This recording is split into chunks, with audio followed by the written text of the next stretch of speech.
Como Hoy a usted las dijo, para 12, una profe. semana. ¿Se cerró cuándo? La semana la tuvo ayer.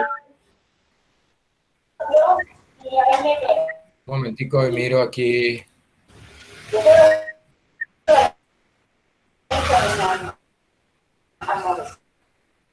Ahí dice que se cierra el martes.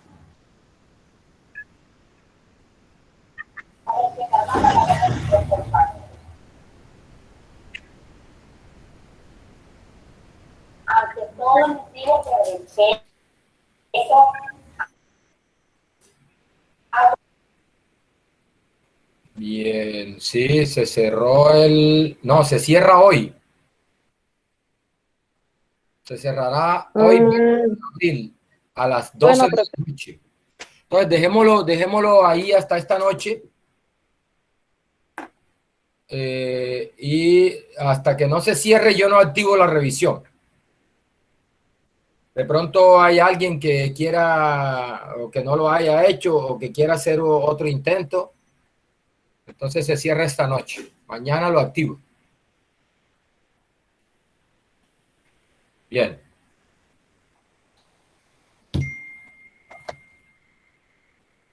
Eh, listo. Entonces, miren, estábamos hablando de los modelos para asignar probabilidad. Hablábamos del modelo de frecuencia relativa y decíamos que ese modelo lo que hace es que eh, eh, usa datos históricos para calcular la probabilidad de, de ocurrencia de un evento a futuro. Ese modelo implica que debes tener datos sobre la realización de ese experimento y usar esos datos para calcular la probabilidad de ocurrencia de un evento a futuro. Otro modelo que vimos fue el modelo de subjetivo, que básicamente se basa pues en la experiencia que tiene la persona sobre un tema o sobre un evento o sobre algún suceso que pueda ocurrir a futuro y esa persona pues con su conocimiento del fenómeno de esto nos da un valor para la probabilidad de ocurrencia de un evento a futuro. Eso se usa bastante en ámbitos como la economía, en ámbitos como la política, incluso en ámbitos como los deportes, aunque en los deportes por lo general se tienen datos históricos, bueno, en los deportes clásicos, ¿no?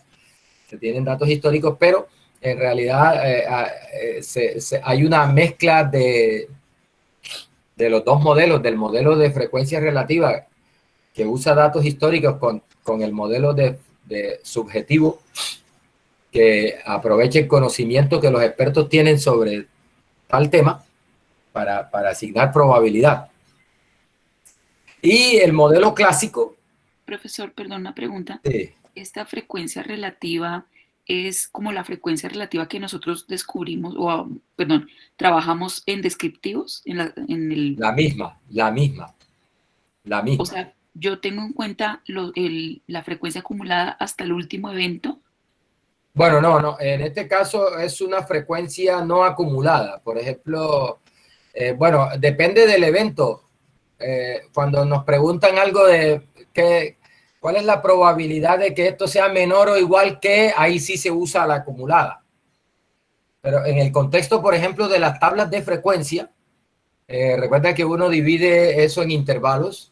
Entonces, si me preguntan cuál es la probabilidad de que esta medición esté entre este y este valor, entonces ahí lo que tenemos es que mirar la frecuencia de ese intervalo y esa frecuencia, la frecuencia relativa del intervalo, me da la probabilidad de que el evento caiga en ese intervalo, de que el experimento me dé un resultado en ese intervalo. ¿Eso se asocia con lo que llaman estadística bayesiana? No, no, no exactamente, porque ahí en la bayesiana usa unos, bueno, posiblemente hay unos modelos que se llaman los modelos a priori, de probabilidad a priori, y eso, que, bueno, posiblemente sí, tenga su uso. O sea, porque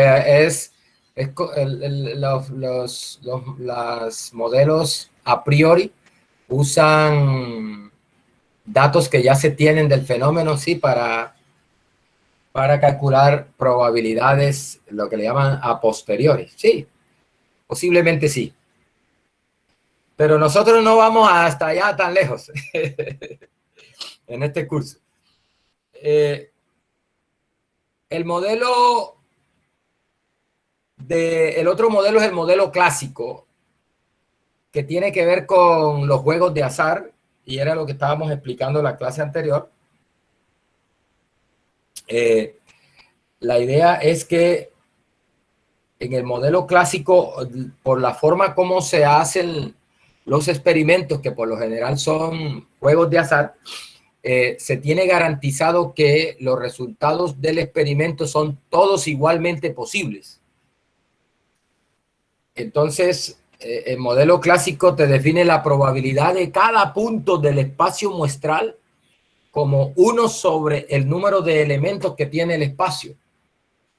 Y la probabilidad de cualquier evento en ese espacio muestral se calcula como cuántos elementos pertenecen al evento sobre el número total de elementos que tiene el espacio muestral. Es esto.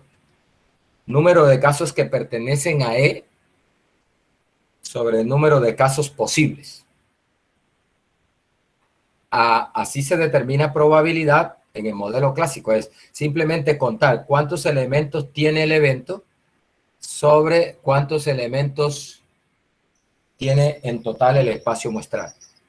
Hacíamos estos ejemplos, el ejemplo del dado, y este creo que no me alcancé a explicar. Es el espacio muestral de lanzar 3 monedas, del experimento de lanzar 3 monedas. Recuerden que tienen 8 posibles resultados de este estilo. Entonces, como cada moneda tiene la misma probabilidad de salir cara o sello, ahí estamos en un caso de eventos igualmente posibles. Entonces, como el espacio muestral de ese experimento tiene 8 elementos, el modelo clásico dice la probabilidad de cada uno de esos puntos de ese espacio muestral es 1 sobre 8. Eso es lo que dice el modelo clásico. Entonces, por ejemplo, la probabilidad de tener exactamente 2 caras al lanzar 3 monedas se calcula como, mire, aquí está el conjunto de todos los puntos que tienen exactamente 2 caras. Ahí está, son esos, no hay más. Estos son los únicos puntos que tienen exactamente 2 caras. Entonces el modelo clásico dice, la probabilidad de este evento, de este conjunto, la probabilidad de este evento es igual al número de elementos que tiene el evento, en este caso son 3, sobre el número de casos posibles, que son 8. Entonces la probabilidad de exactamente 2 caras sería 3 sobre 8. Eso lo calculamos usando el modelo clásico. Bueno, hay que tener cuidado porque el modelo clásico se aplica para situaciones donde se tiene garantizado que todos los puntos tienen igual posibilidad. Y solo en esos casos. Entonces, ¿qué ocurre? Que el estudiante después quiere aplicarle ese modelo a todo y no siempre es aplicable. Por ejemplo, mire, en el experimento 1-2, que es el experimento de que el ingeniero de control de calidad va cada 10 minutos y examina una lata hasta que encuentre la primera que no cumpla. Ese experimento no es un experimento de juegos de azar, no es un experimento que se le pueda aplicar el modelo clásico. ahí no todos los puntos tienen igual probabilidad. Ya vamos a ver cómo se calculan esas probabilidades más adelante. No todos los puntos tienen la misma probabilidad. Recuerde, ese es un espacio infinito y es imposible darle igual probabilidad mayor que 0 a todos los puntos y que la suma de sus probabilidades dé 1. O sea, con una probabilidad igual para todos, como es un número infinito, no hay manera de que la suma de las probabilidades de todo, que es la probabilidad de todo el espacio muestral, nos dé 1. Entonces, ahí no es posible que todos los puntos tengan igual probabilidad y no se aplica el modelo clásico. Otro caso donde no se aplica el modelo clásico, no se puede aplicar el modelo clásico, es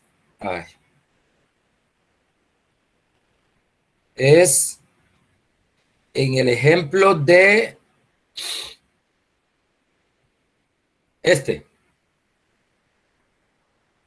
La producción diaria de 850 partes contiene 50 defectuosas. Del lote se eligen 2 al azar y sin reemplazo. Entonces tenemos el espacio muestral, mire que tiene 4 elementos. Y entonces si yo te preguntara, bueno, ¿cuál es la probabilidad de que ambos sean buenos? Entonces tú podrías apresuradamente, sin pensarlo, decir, bueno, como tiene 4 elementos, entonces 4 va en el denominador y como es un solo punto del espacio muestral, es 1 sobre 4 y listo, esa es la probabilidad. No, porque aquí no estamos, este experimento no aplica para el modelo clásico. ¿Por qué? Porque no todos los puntos son igualmente probables. Recuerde que en la caja hay 800 partes buenas y solo 50 defectuosas. Cuando tú metes la mano en la caja, es más probable sacar una buena que una defectuosa. Entonces no podemos asumir igual probabilidad. Entonces, cuidado con eso. Aquí en este ejemplo no aplica el modelo clásico. Recuerde, el modelo clásico aplica para cuando tenemos eventos que son igualmente posibles, ¿sí? Y que por lo general están asociados a juegos de azar. Bueno.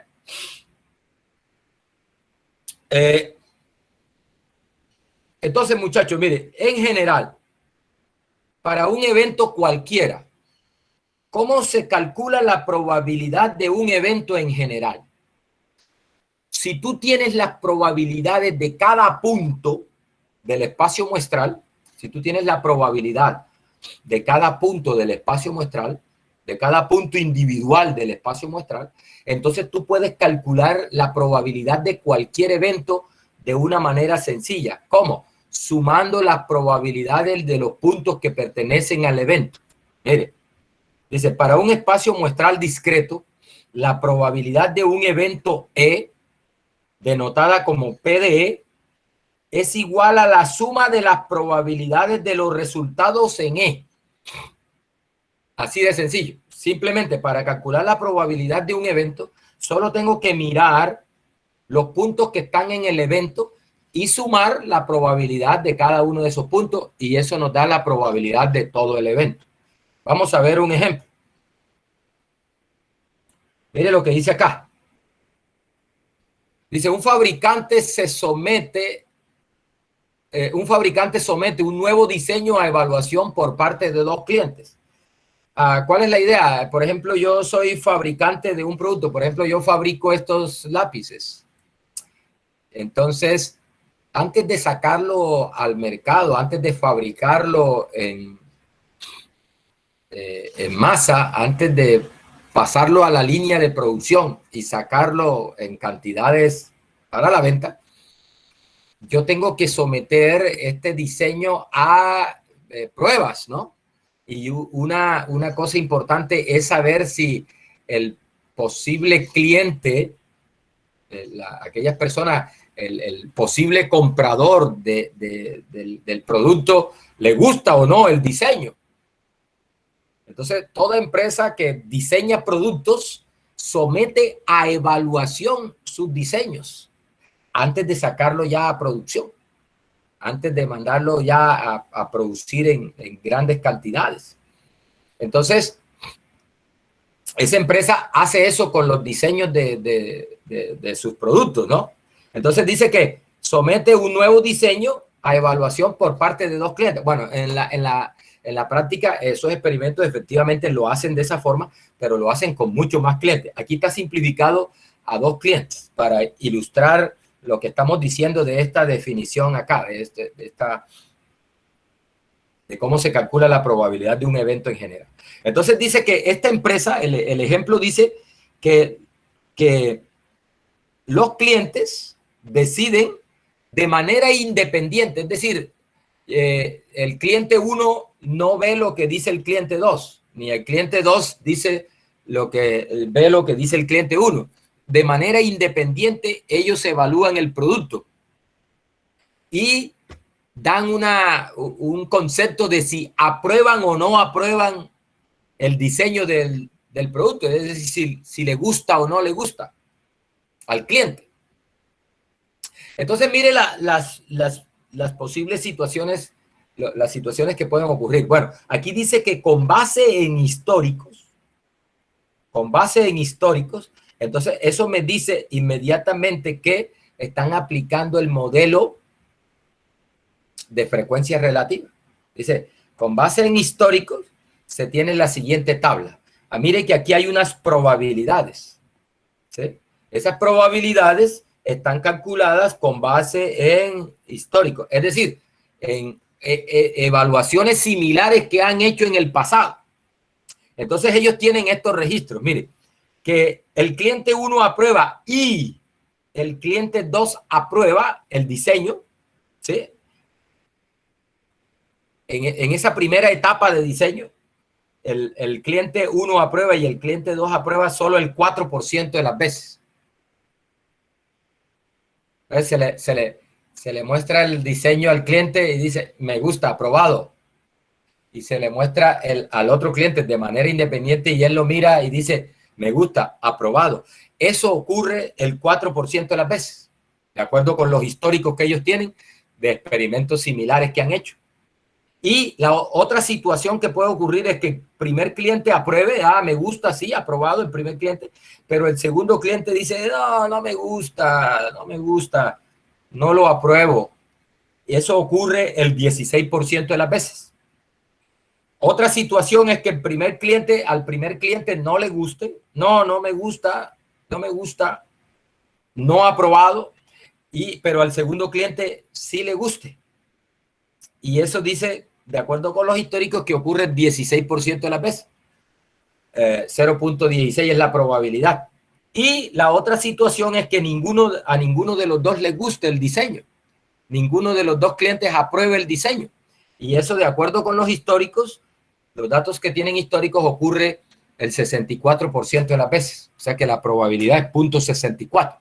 Nótese que la suma de estas probabilidades da 1. Esto en realidad son frecuencias relativas. Se calculan a través de la frecuencia con que ocurre, por ejemplo, tantas veces que se hizo en el pasado un experimento similar y de esas veces, cuántas veces ambos clientes aprobaron, cuántas veces uno primero aprobó y el segundo no, cuántas veces el primero no aprobó y el segundo así, y cuántas veces ninguno de los dos aprobó el diseño. Ahí tenemos. Mire que recuerde que siempre la suma de las frecuencias relativas debe dar 1. La suma de las frecuencias relativas debe dar 1. Eso garantiza que las probabilidades no se nos pasan de 1. Recuerde que una probabilidad es un valor dado entre 0 y 1. Entonces, de esta manera, cuando nosotros calculemos probabilidad de algún evento, la probabilidad no se nos va a pasar de 1. Bien, entonces mire lo que me pregunta. ¿Cuál es la probabilidad que al menos un cliente apruebe el diseño? Al menos uno apruebe el diseño. Entonces, lo que dice la definición allá es fácil. Mira en cuántos puntos un cliente aprueba. Es decir, mira cuántos puntos tiene este evento. Le llamamos E1. ¿El evento cuál es? Que al menos un cliente apruebe. Al menos un cliente apruebe. Entonces, mire, aquí en al menos un cliente aprobó, al menos uno, o sea, mínimo uno. Los dos aprobaron. O sea que ahí se cumple que al menos uno de los dos aprobó. Aquí uno aprobó, es decir, que se cumple que al menos uno aprobó, como mínimo uno aprobó. Aquí uno aprobó. O sea que como mínimo uno aprobó, al menos uno aprobó. Es decir, que estos 3 puntos hacen parte de ese evento por el que me están preguntando la probabilidad. ¿Cuál es la probabilidad que al menos un cliente apruebe? Entonces ese evento tiene estos 3 puntos. Lo que dice esta definición acá es, mira, la probabilidad de este evento no es más que la suma de los puntos que le pertenecen, la suma de las probabilidades de los puntos que le pertenecen. Así de sencillo.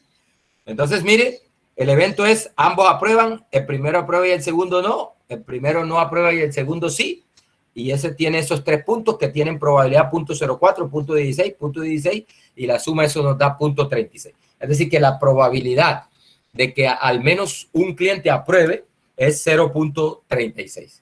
Otra forma de leerlo es que 36 de cada 100 veces que se haga el experimento, uno espera que al menos un cliente apruebe ese diseño. Mire otra pregunta. ¿Cuál es la probabilidad que el segundo cliente apruebe el diseño? ¿Cuál es la probabilidad que el segundo cliente apruebe? Entonces, mire, vamos a ver en qué puntos del espacio muestral que tenemos el segundo cliente aprueba. Mire, en este punto el segundo cliente aprueba. Y en este punto el segundo cliente aprueba. Recuerde, no me están preguntando qué pasa con el primer cliente. Simplemente me están diciendo que el segundo cliente apruebe. Entonces, en este el segundo cliente aprobó. Y en este el segundo cliente aprobó. Entonces, lo que dice la definición que está acá arriba es, mira, para calcular la probabilidad de que el segundo cliente apruebe, simplemente suma las probabilidades de los puntos que pertenecen a ese evento. En este caso, tenemos este punto donde el segundo cliente aprueba y este punto donde el segundo cliente aprueba. Este punto tiene una probabilidad 0.04 de acuerdo con los históricos y este punto tiene una probabilidad de 0.16 de acuerdo con los históricos. Entonces, la suma de esos dos da 0.20 y esa sería la probabilidad para ese evento. Bien, mire que ahí estamos usando el modelo de frecuencia relativa porque se están usando datos históricos y además estamos calculando la probabilidad de eventos como la suma de las probabilidades de los puntos que pertenecen al evento. Bien. Perdón, sí. Una pregunta. ¿Eso se cumple para eventos equiprobables? No. Observa que aquí estos puntos no tienen igual probabilidad. Mira, tenemos distintas probabilidades. Es para cualquier evento, ¿sí? Siempre que tengas las probabilidades de los puntos del evento, entonces tú puedes calcular la probabilidad del evento sumando las probabilidades de los puntos. ¿Sí? No necesariamente tienen que tener la misma probabilidad, ¿no? Entiendo equiprobable como con igual probabilidad, ¿no? Sí, señor. Bien. Mire, cuando asignamos probabilidad a un evento, cualquier modelo que se use para asignar probabilidad debe cumplir unos requisitos para que sea una función válida para asignar probabilidad. A eso se le llaman axiomas de probabilidad. ¿Qué es un axioma? En la teoría, por ejemplo, en matemáticas, en estadística, en geometría, en esas teorías formales, se parte de unos axiomas. También le llaman postulados, axiomas o postulados. Los axiomas son unos enunciados que se aceptan como verdaderos sin ninguna demostración. O sea, cuando me dice el axioma tal, entonces yo tengo que aceptar ese axioma como cierto sin demostración. Eso es lo que es un axioma o un postulado en estas teorías formales, matemática, probabilidad, en geometría. ¿Sí? Los axiomas son unos enunciados que no necesitan demostración. Es decir, no necesito demostrar que eso es verdad. Eso se asume como verdad. Y a partir de esos axiomas se construye toda una teoría junto con las definiciones y a partir de los axiomas y las definiciones se demuestran teoremas y se demuestran propiedades. Bien, en la teoría de probabilidad hay unos axiomas que debe cumplir toda función que se llame función de probabilidad, es decir, toda función que sirva para asignar la probabilidad a eventos en un espacio muestral. Si no cumple estos axiomas, entonces no es una función de probabilidad válida, no sirve como función de probabilidad. Y otra forma de verlo es, no, si ya me dicen que es una función de probabilidad, entonces ella debe cumplir estos tres axiomas. Mire, vamos a mirar qué es lo que dice estos axiomas. Mire, entonces primero partimos de cualquier espacio muestral, ¿no? Ojo, sea S cualquier espacio muestral y sea E cualquier evento del espacio muestral. Recuerde, los espacios muestrales son conjuntos y los eventos son subconjuntos del espacio muestral. Entonces tenemos cualquier espacio muestral y cualquier evento de ese espacio muestral, es decir, cualquier subconjunto del espacio muestral. Entonces dice, mire, se llamará función de probabilidad sobre el espacio muestral S a esta función P de E. Le hace probabilidad de E. Es una función que sirve para asignar la probabilidad del evento E, donde es un evento cualquiera. Dice, si satisface los siguientes axiomas. Primer axioma que debe cumplirse. La probabilidad de E, es decir, P de E, es un número entre 0 y 1.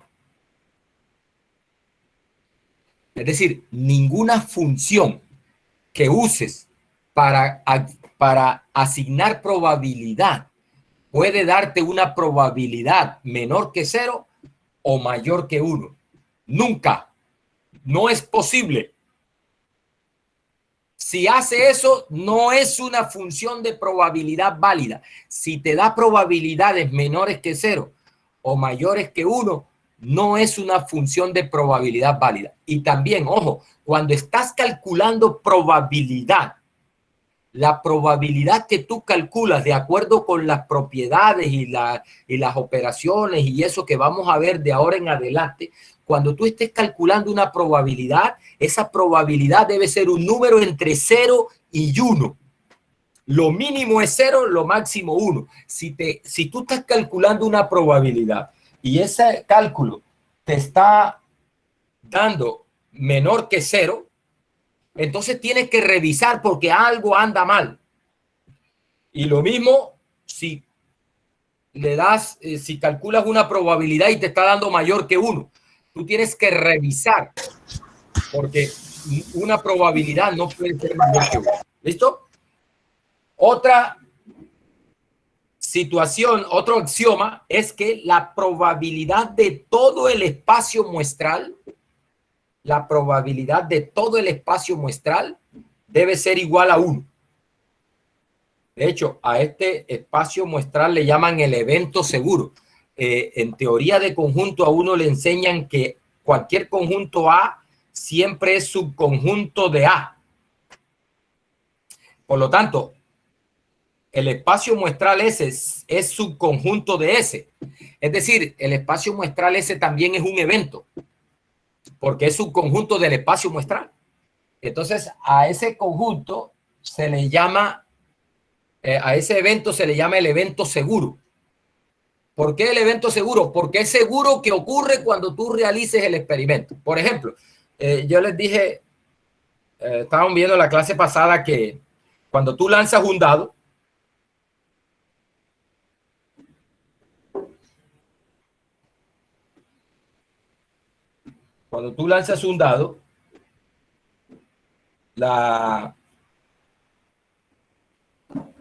el espacio muestral de ese experimento de lanzar un dado es este conjunto. ¿Sí? ¿Qué significa eso? Que si tú haces el experimento de lanzar un dado de 6 caras, es seguro que el resultado te va a caer en este conjunto. Es decir, es seguro que va a ser un número, va a ser o 1 o 2 o 3 o 4 o 5 o 6. Es decir, la probabilidad de que ocurra esto es 1. Si tú lanzas un dado de 6 caras y el resultado no te cae en el espacio muestral, entonces el espacio muestral está mal definido.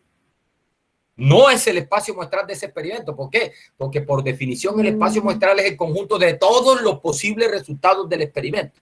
Entonces es natural que cuando yo realice el experimento, el resultado del experimento me caiga en el espacio muestral.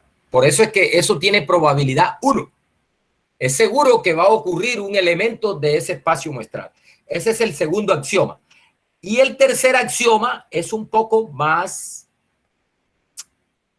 se lo voy a explicar acá.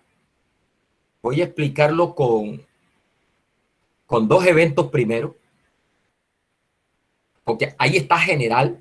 Ahí está bastante general. Entonces mire lo que dice el segundo axioma. Dice lo siguiente, mira. Dice, si tú tienes 2 eventos, un evento 1 y tienes un evento 2, ¿sí? Voy a hacerlo con 2 eventos. Allá en la presentación está general para un número cualquiera de eventos. Con una condición. ¿Cuál es la condición que deben cumplir estos 2 eventos? Que su intersección sea vacía.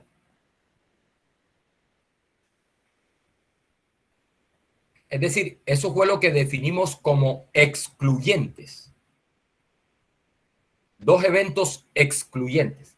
Entonces, si eso se cumple, el segundo axioma dice, mira, entonces la probabilidad de la unión de ellos 2 se calcula sumando las probabilidades de cada uno de ellos. Es decir, el tercer axioma me dice que me da una fórmula para yo calcular la probabilidad de la unión de eventos siempre que esos eventos tengan intersección vacía. Es decir, siempre que esos eventos sean excluyentes. Y me dice, fácil, la probabilidad de la unión se calcula sumando las probabilidades de los eventos. Ojo, bajo la condición de que ellos sean excluyentes. Vamos a hacerlo para 3 eventos. Ojo, para 3 eventos. ¿Qué nos diría el tercer axioma para 3 eventos? Nos diría, mira, si tú tienes un evento 1, tienes un evento 2, y tienes un evento 3, con una condición, que el evento 1 interceptado con el evento 2 te dé vacío. Segundo, que el evento 1 interceptado con el evento 3 te dé vacío. Y tercero, que el evento 2 interceptado con el evento 3 te dé vacío. Es decir, ellos no tienen elementos en común. Esos tres eventos no tienen elementos en común. Son mutuamente excluyentes. Profe, perdón, pero ahí el primero le quedó diferente a 0. Tendría que ser igual a 0. Distinto, sí. Perdón. Es la intersección sea vacía. No es 0, es vacío. ¿Oyeron?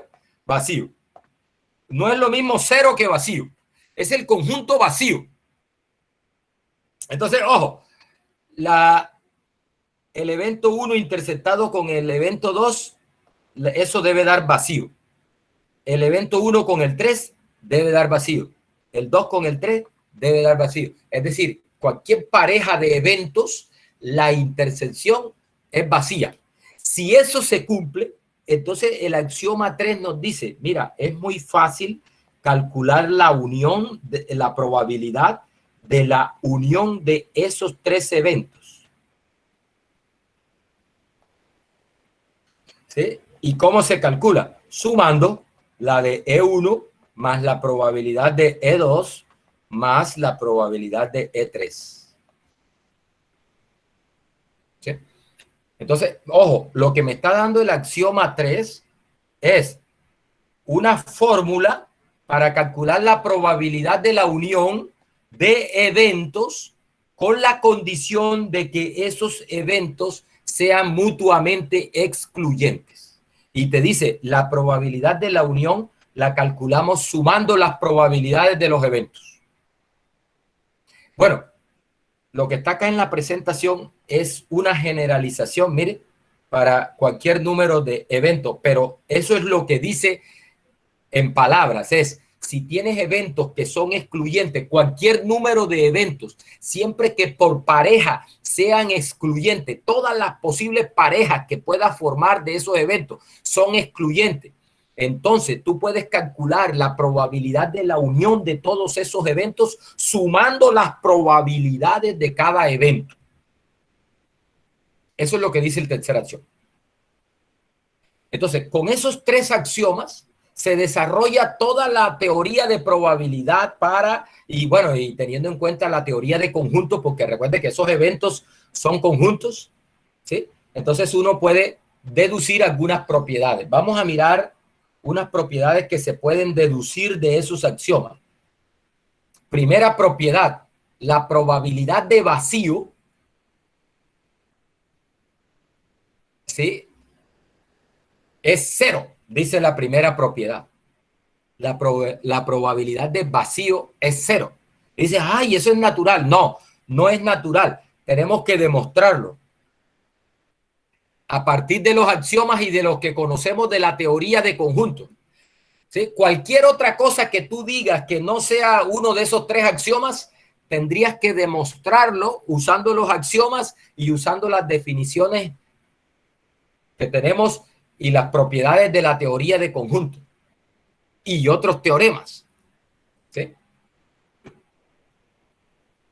Entonces, mire cómo se bosquejaría, cómo se demostraría que la probabilidad de vacío es cero. Vamos a ver, vamos a ver.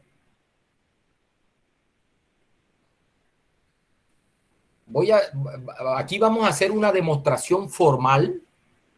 Lo que vamos a usar es la lógica para a través de una serie de pasos. La lógica, los axiomas, las propiedades de conjuntos, las propiedades de vacío y un razonamiento lógico para llegar a demostrar formalmente que la probabilidad de vacío es cero. Yo he venido insistiendo, ojo, esto no es para amargarle la vida. Esto no es para asustarlo, es para ir desarrollando el pensamiento lógico formal en ustedes. ¿Sí? Es para ir formando el pensamiento lógico. ¿Sí? Y esa capacidad de argumentar cosas, esa capacidad de demostrar cosas. Por ejemplo, hay un curso que se llama Fundamentos de Matemáticas. Uno que lo van a ver el segundo semestre, que es ahí donde se aprende todas las formalidades de demostrar teoremas y demostrar cosas. Entonces vamos a hacer apenas unos pininitos aquí para demostrar por lo menos estas dos propiedades que tenemos aquí. Sobre todo la segunda, que sí que es importante. Esa segunda propiedad que nos da la probabilidad del complemento. ¿Cómo se calcula la probabilidad del complemento de un conjunto conociendo la probabilidad del conjunto? Entonces, mire, vamos a mirar cómo demostraríamos que la probabilidad de vacío es cero. Ojo, esto es lo que vamos a demostrar. ¿Qué vamos a demostrar? Que la probabilidad del evento vacío, la probabilidad del evento vacío es cero. Eso es lo que vamos a demostrar. ¿Sí? ¿Qué vamos a usar para eso? Vamos a usar los axiomas y vamos a usar las propiedades de vacío en cuanto a que vacío es un subconjunto del espacio muestral. Entonces, mire una cosa. Primera propiedad que vamos a usar para... Ojo, esto es lo que vamos a demostrar. Primera propiedad que voy a usar. Cuando tú tomas a vacío y lo interceptas con cualquier conjunto a ver, alguien que me diga, ¿qué da eso? ¿Da vacío? ¿Vacío está en todos los conjuntos? Da vacío, ¿no? Esto da vacío.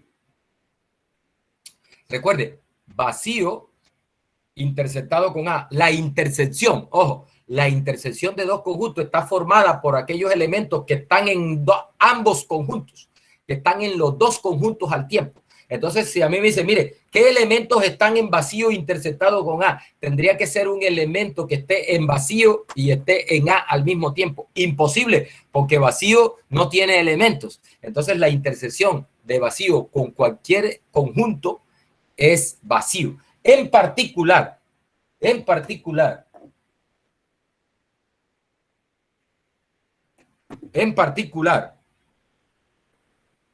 vacío interceptado con el espacio muestral es vacío. Porque vacío, ojo, vacío interceptado con cualquier conjunto es vacío. En particular, si yo intercepto a vacío con el espacio muestral, eso me da vacío. ¿Sí? Correcto. Eso nos da vacío. Otra propiedad que tiene vacío es esta, vea. Que vacío, el conjunto vacío unido con cualquier conjunto A, ¿qué da? Si tú unes a vacío con cualquier conjunto, ¿qué te da? A. El mismo conjunto A. A. En particular, correcto, en particular, si tú coges a vacío y lo unes con el espacio muestral, eso te da el espacio muestral. ¿Estamos de acuerdo?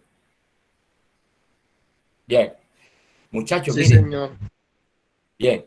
Entonces, mire una cosa.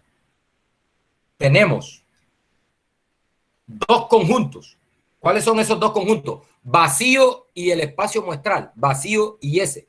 Cuya intersección es vacía. ¿Sí? Y tengo la unión de esos dos conjuntos.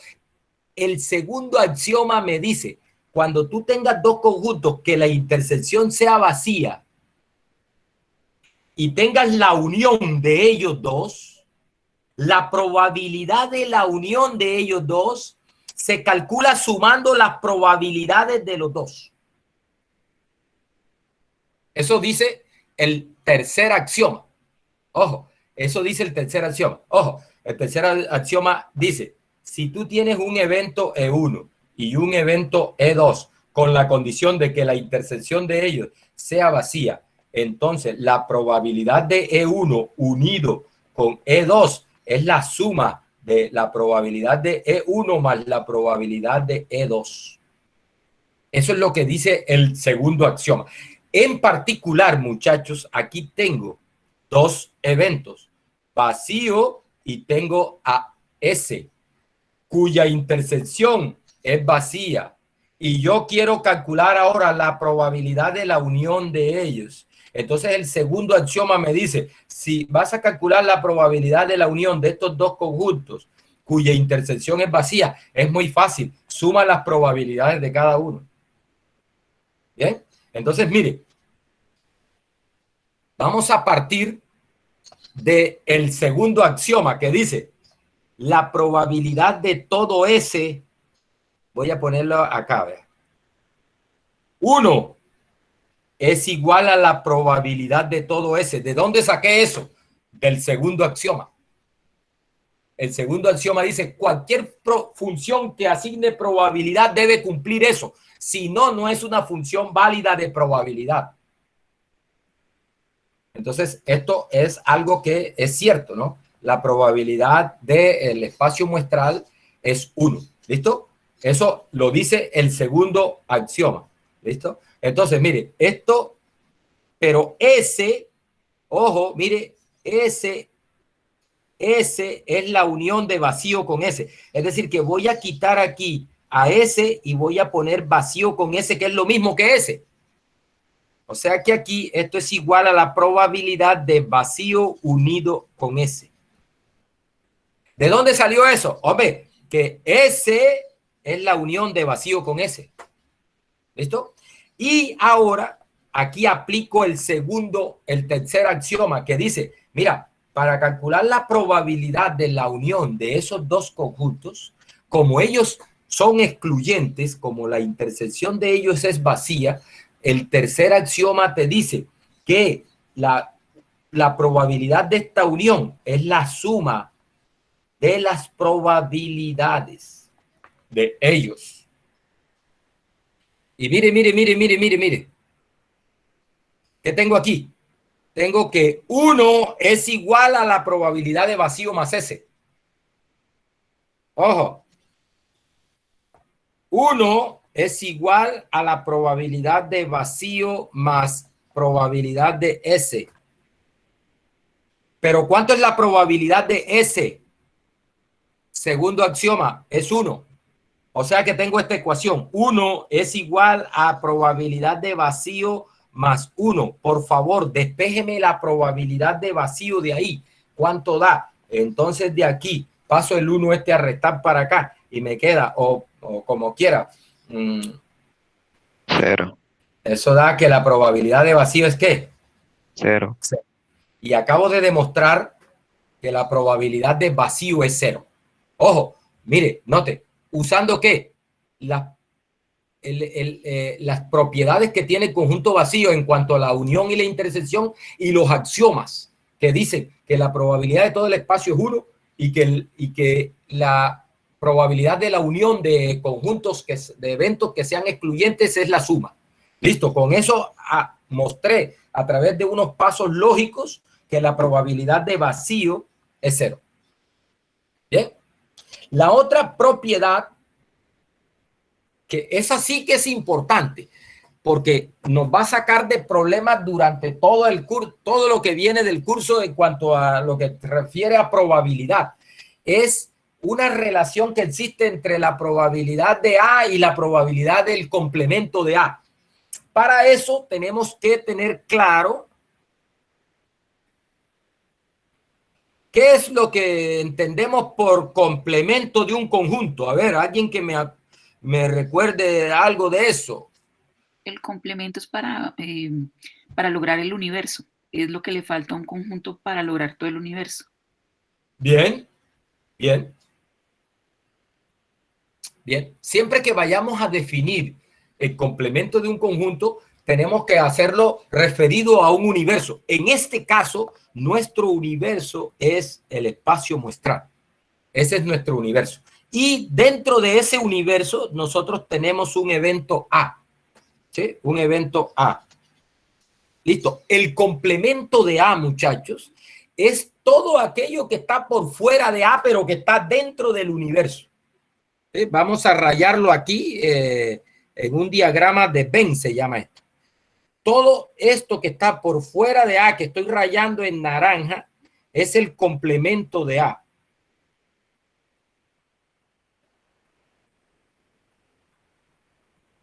La definición formal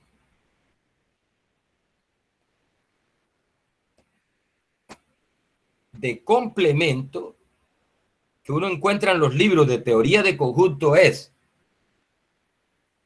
uno encuentra algo como esto. X está en el complemento de A. X pertenece a A complemento.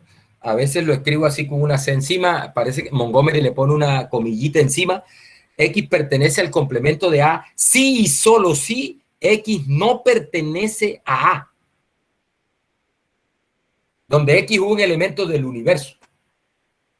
Es decir, ¿quiénes están en el complemento? Aquellos elementos que no están en A, pero que están en el universal. Eso, muchachos, nos da unas propiedades para el complemento y A que son importantes. Lo que dijo Claudia, eso de que el complemento es lo que le falta a A para llegar a ser el universal, se puede expresar de la siguiente manera, que A unido con el complemento de A debe darte el universo. O sea, cuando tú reúnes a A con el complemento, eso te da el universal. Y la definición, esta, te garantiza que A no se puede interceptar, mejor dicho, la intersección de ellos es vacía. Es decir, no puede haber un elemento que esté en A y al mismo tiempo esté en el complemento de A. Por definición, eso no se puede dar, porque por definición, lo que están en el complemento de A son aquellos que no están en A. Entonces tú no puedes decir, tengo a X en A y al mismo tiempo tengo a X en el complemento de A. Contradicción, no puede ser por definición. Porque los elementos que están en A, los elementos que están en el complemento, son aquellos que no están en A. Entonces no puede haber un elemento al mismo tiempo en A y su complemento, por la definición de complemento. Entonces nótese, mire que A y su complemento te da vacío. Y además la unión de A con su complemento te da todo el espacio muestral. ¿Listo? Con esas dos propiedades de A y su complemento y con los axiomas, vamos a demostrar esto. Vamos a demostrar que la probabilidad del complemento de A es igual a 1 menos la probabilidad de A. Vamos a demostrar eso.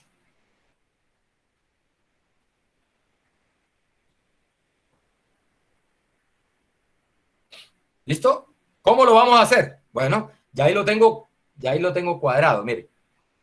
Tengo dos conjuntos que son excluyentes. Es decir, la intersección es vacía.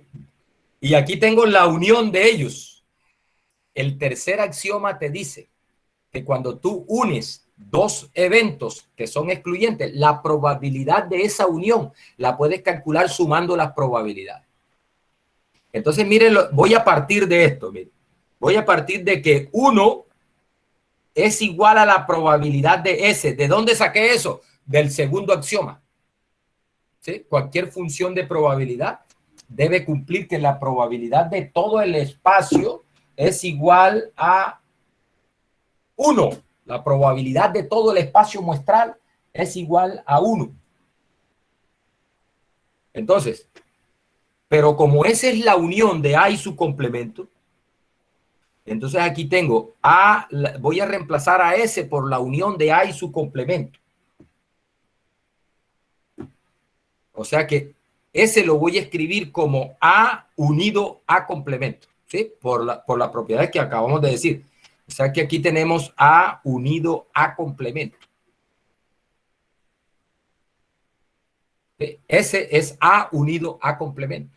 Listo. Pero como A y A complemento, estos dos conjuntos son excluyentes por esta propiedad. Entonces el tercer axioma me dice, mira, cuando vayas a calcular esa probabilidad de esa unión, es muy sencillo. Es suma la probabilidad de A más la probabilidad del complemento de A.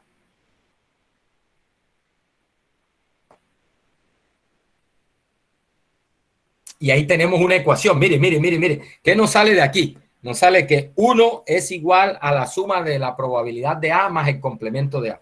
O sea que nos queda esto, mire. La probabilidad de A sumada con la probabilidad del complemento de A nos da 1.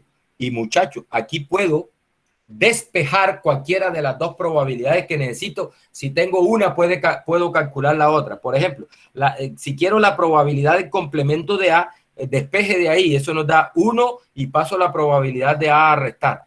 1 menos la probabilidad de A es la probabilidad del complemento de A. O al contrario, si tengo la de A, puedo calcular la del complemento. O sea que la probabilidad de A es igual a 1 menos la probabilidad del complemento de A. Cualquiera de las dos las puedo usar dependiendo de lo que tenga, ¿no? Cualquiera de las dos puedo usar dependiendo de la información que tenga. Si tengo la probabilidad de A, puedo calcular la probabilidad del complemento. Y al contrario, Por ejemplo, si yo tengo un grupo tengo un espacio muestral donde tengo hombres y mujeres, entonces si yo selecciono una persona de manera aleatoria y conozco la probabilidad de que al seleccionar sea hombre, si yo conozco la probabilidad de que sea hombre, yo puedo calcular la probabilidad de que sea mujer, porque como esos dos eventos son complementarios, entonces si conozco la probabilidad de que al seleccionar uno sea hombre, puedo conocer la probabilidad de que al seleccionar uno sea mujer, porque esos dos eventos son complementarios. Por ejemplo, si tengo en una caja, tengo buenos y malos, y si conozco la probabilidad de que al seleccionar uno sea bueno, puedo conocer la probabilidad de que al seleccionar uno sea malo, porque buenos y malos son dos conjuntos complementarios. Esa es la idea de esta propiedad. Nos permite calcular la probabilidad del complemento de un evento conociendo la probabilidad del evento, o al contrario. Bien. Como usted se pudo haber dado cuenta, necesitamos tener claro el concepto de unión, el concepto de intersección, el concepto de complemento, el concepto de contenencia. Bueno, mire, aquí les dejo esta tercera propiedad para que ustedes la razone y la busquen. Mire, a ver, busque a ver cómo se demuestra esto, ¿no? Que si yo tengo que A es subconjunto de B, entonces la probabilidad de A necesariamente es menor o igual que la probabilidad de B. Tiene sentido. Tiene sentido porque lo que está diciendo esa propiedad es esto, vea. Tengo el universo. Esa propiedad está diciendo, mire, tengo el universal, y aquí dentro de ese universal tengo un conjunto B. Tengo un conjunto B y dentro de B tengo a un conjunto A. Tengo a A metido ahí dentro de B. A como subconjunto de B. Este grande azul es el conjunto B y A es subconjunto de B. Entonces lo que dice esa propiedad es, mira, si A está metido dentro de B, la probabilidad de A tiene que ser menor o igual que la probabilidad de B. Eso es decir, uno lo ve claro, ¿no? Es claro que eso tiene que ser así. Claro que tiene que ser así. Bueno, la idea es que se demuestre formalmente eso. La idea es que demostremos formalmente eso. Profe, ¿Sí? sino que no se cumpliría si A es del mismo tamaño que B. Bueno, en ese caso se cumpliría que el igual, ¿no? En ese caso se cumpliría el igual. O sea, si A menor o igual. es menor o igual, exactamente. O sea, ahí cabe la posibilidad de que sea igual la probabilidad. Porque acá cabe la posibilidad de que mire que cuando esta contenencia que está con ese le llaman subconjunto propio, es decir, que cuando uno lo simboliza de esta manera, cabe la posibilidad de que A sea igual a B. ¿Sí? O sea, recuerde que A siempre es subconjunto de él mismo. Cualquier conjunto siempre es subconjunto de él mismo.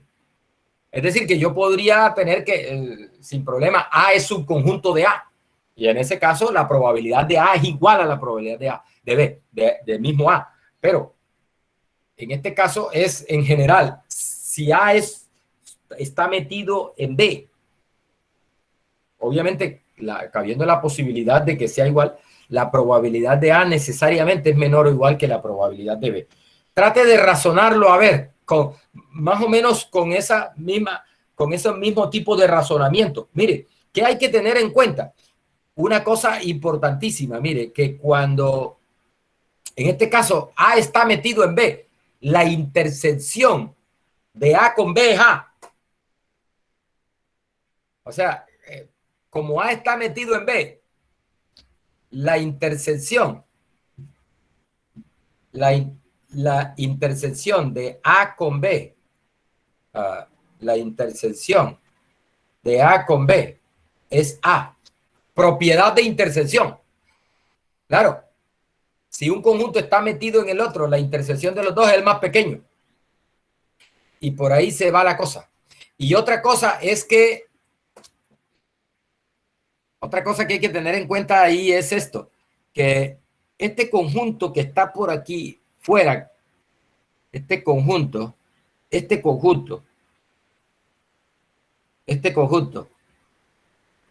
o sea, que está dentro de B, pero que está por fuera de A, es excluyente con A. ¿Sí? Ese conjunto es excluyente con A, es decir, este conjunto no tiene elementos en comunes con A. Este que está por fuera de A, pero que está dentro de B, no tiene elementos comunes en A. ¿Listo? Otra cosa que hay que tener en cuenta es que en este caso, cuando tú haces la unión de A con B, eso te da el mismo B. ¿Sí o no? O sea, cuando A está metido en B y haces la unión de A con B, eso te da el mismo B. Esas son propiedades de los conjuntos, ¿sí? Propiedades de los conjuntos. Esas propiedades hay que tenerlas en cuenta para demostrar esa otra propiedad. Mire, por eso es que es bueno hacer un recuento de lo que es la unión, la intersección, el complemento, ¿no? Mire aquí con este ejemplo, para ilustrar eso, simplemente para ilustrar esos conceptos. Mire, dice, algunos de los trabajadores, hombres y mujeres de una planta grande, tienen educación secundaria. Dice, en una planta grande hay trabajadores, hombres y mujeres. Y dice, algunos de esos trabajadores, hombres y mujeres, tienen educación secundaria. Dice, el conjunto A consta de los trabajadores hombres. O sea, A es hombre. Y el conjunto B de las mujeres. Nótese que en ese caso A y B son conjuntos complementarios. Te parten el universo en dos conjuntos excluyentes, hombres y mujeres. ¿Listo? La intersección de A con B es vacía. Y la unión de A con B te da todo el universo de los trabajadores. ¿Bien? Entonces dice, el conjunto C es el conjunto con educación secundaria. Y el conjunto D es de los trabajadores que no tienen educación secundaria. Ahí tenemos otros dos conjuntos que son complementarios. Porque tú o tienes educación secundaria o no la tienes. Esos dos conjuntos también son excluyentes. Y también te parten al universo en dos conjuntos. Que ellos son excluyentes. Pero el conjunto hombres y el conjunto de los que tienen educación secundaria no son excluyentes. ¿Por qué? Porque pueden haber hombres y al mismo tiempo tener educación secundaria y pueden haber mujeres y al mismo tiempo tener educación secundaria. Es decir, que el conjunto hombre y educación secundaria, esos dos conjuntos no son excluyentes. El conjunto mujeres y el conjunto de los que tienen educación secundaria tampoco son excluyentes. Pero el conjunto hombres y mujeres son excluyentes. El conjunto de los que tienen educación secundaria y de los que no tienen son excluyentes. Entonces me dice, mire, dice en un diagrama de Venn, ¿qué es un diagrama de Venn? Esto es un diagrama de Venn. En un diagrama de Venn, ubique, identifique la unión de A con C, la intersección de A con C, la intersección de B con D. Bien, o sea, recuerde, A es el conjunto de los hombres y C es el conjunto de los que tienen educación secundaria. Entonces, vamos a ver cómo representamos eso en un diagrama de Venn. Este que les voy a presentar aquí no es la única forma, ojo, no es la única forma. Pueden haber varias formas de representar lo mismo, ¿sí? Lo importante es que esté bien representado, pero porque yo podría en la elipse representar hombres y fuera de la elipse representar mujeres y acá en estos cuadritos representar secundaria y no secundaria. O sea, hay por lo menos otra forma de representar el mismo conjunto. Entonces, no quiere decir que si usted lo hace de otra manera esté mal. Lo importante es que se represente bien lo que se quiere representar. Entonces, mire, aquí tengo el universo que son todos los trabajadores de esa planta.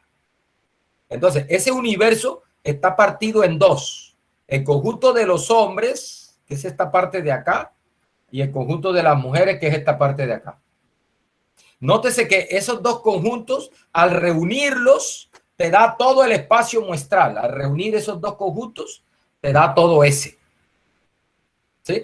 Y ellos son excluyentes. Es decir, no hay un trabajador que esté aquí y al mismo tiempo esté acá.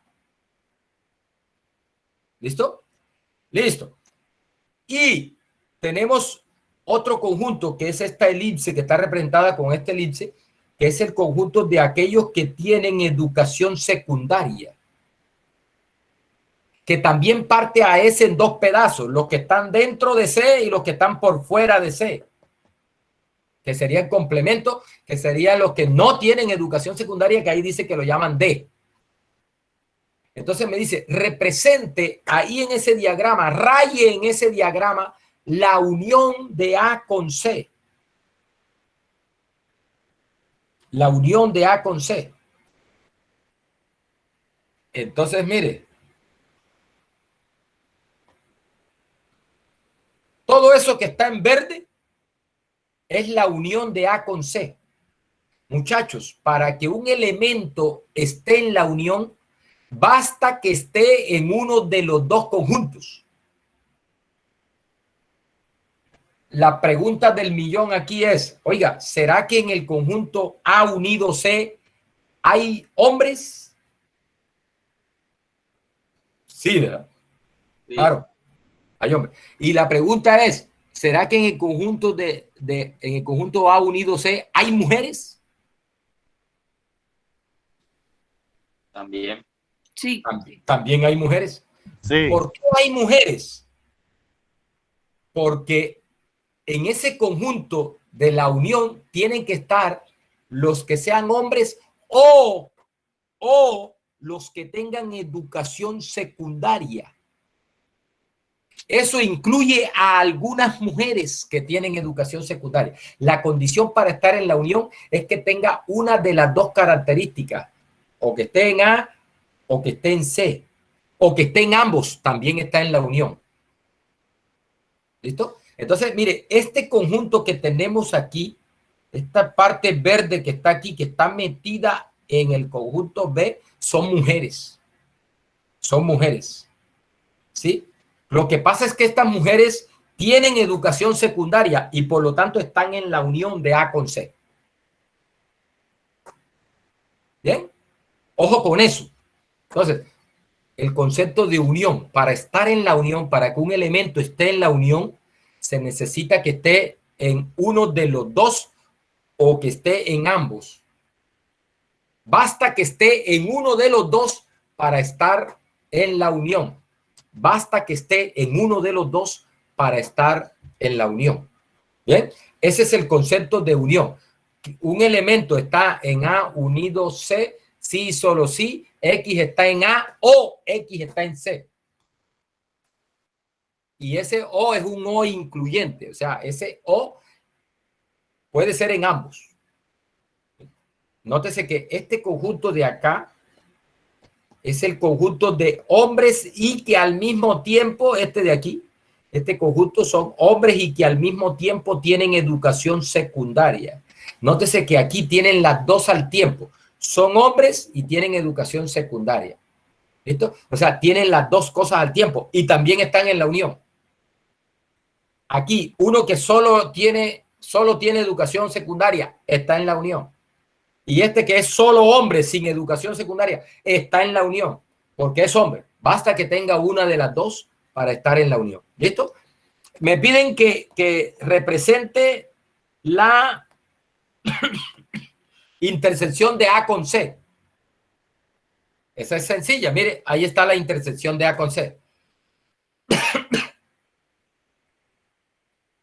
¿Será que hay en A intersectado C hay mujeres? No. No. Sí. No. Ah, No. No hay mujeres. En la intersección de A con C no hay mujeres, porque la intersección de A con C son aquellos que tienen las dos al tiempo. Tienen que tener las dos al mismo tiempo. Tienen que ser hombres y al mismo tiempo tener educación secundaria. Hombres y tener educación secundaria. Ahí no puede haber mujeres. Y esa es esa parte verde que está acá. Nótese que está todo metido en A. No hay mujeres. ¿Por qué en la unión había mujeres? Porque en la unión había que meter a los que tuvieran educación secundaria. No importa si no eran hombres. En la intersección son solo hombres. O sea, en la intersección, para estar en la intersección, se deben tener las dos características al tiempo. Tener esto y esto. Bien, ojo con esos conceptos. Entonces, cuando un elemento X pertenece a la intersección de A con C, cuando X está en A y X está en C. Ese y incluye a las dos, debe ser las dos cosas, Debe tener las dos características para que pertenezca a la intersección. ¿Bien? Otra cosa que me piden que raye es la intersección de B con D. Recuerden, D son los que no tienen, por ejemplo, este es el complemento de C, eso que está ahí rayado en rosado, ese es el complemento de C. Complemento de C. ¿Listo? Recuerden, el conjunto D es los que no tienen secundaria. Entonces me dice, intersecta a B con D. Intersecta a B con D. Entonces la intersección de B con D es eso. Ese conjunto, ¿quiénes están en este conjunto? Aquellas mujeres que no tienen educación secundaria. O sea, ahí se necesita tener las dos cosas. Ser mujer y no tener educación secundaria. Esto se puede interpretar como el B intersectado con el complemento de C, porque recuerde que D es el complemento de C. Entonces, esto es B intersectado con C complemento. Otra forma de escribir esto. B intersectado con C complemento. ¿Bien? Bueno, muchachos, eso es para recordar esos conceptos de unión, intersección, complemento. Bien, vamos a mirar un ejemplo.